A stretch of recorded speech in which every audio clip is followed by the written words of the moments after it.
Well, good morning. Last night, incredible things happened here on this field. You can kind of see behind me. We have about 200 something teens here at camp.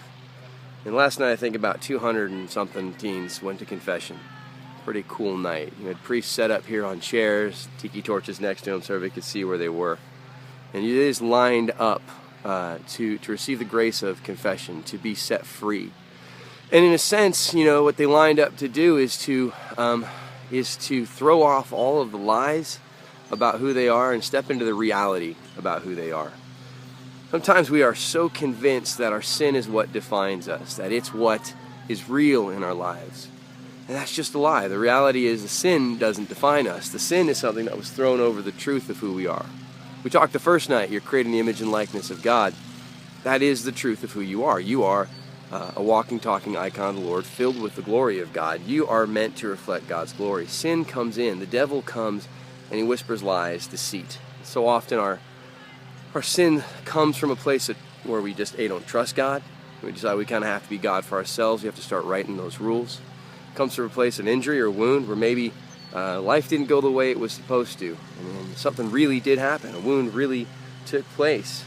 But then the devil's kind of come in and use that to create a story for our lives that isn't God's story for our lives. So last night, your teens made a declaration. And the declaration was simple. Today's a new day. Today's a new reality. Whatever I've been living under, whatever I've been carrying with me, I'm not going to carry anymore. I'm going to run to the arms of my Savior. I'm going to let Him take it. And I'm going to walk out of that confession a new man, a new woman. And so we begin day 3 kind of in an unusual circumstance. It should be usual for the life of a Christian, but it's an unusual circumstance.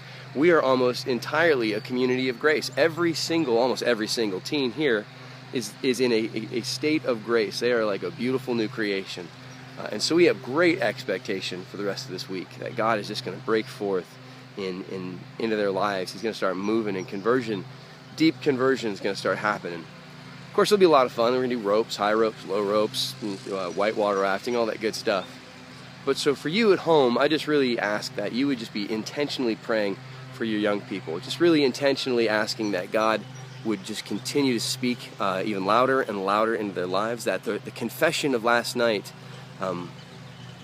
would become more reality to them than the sin they left behind. That the story God's writing on their hearts would become more reality to them than the story that the devil's been whispering.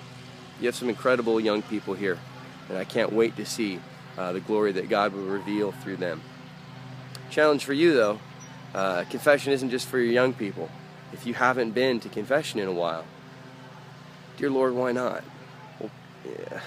There's no reason not to go except for my own foolish pride, because I'm worried the priest will judge me. Well, why do I care? Or I'm worried that it's been so long I don't remember how to go. Well, that's the great thing is it's really a pretty loose form. It's really hard to do it wrong. Just go in and start, and if you get too far off the path, the priest will guide you back. A lot of times I don't go because I don't think I have to, because I've started rationalizing sin in my own life. Kind of like the snake whispers to Eve, if you eat the fruit, you'll become like gods.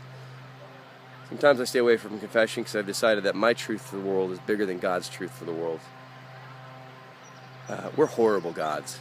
So if you strayed from the church, or maybe there's something that's on your heart you're carrying around, how cool would that be that when your teen got off the bus this week, you greeted them and said, hey, I heard you went to confession. I went too. Let's see what God's going to do for our family now.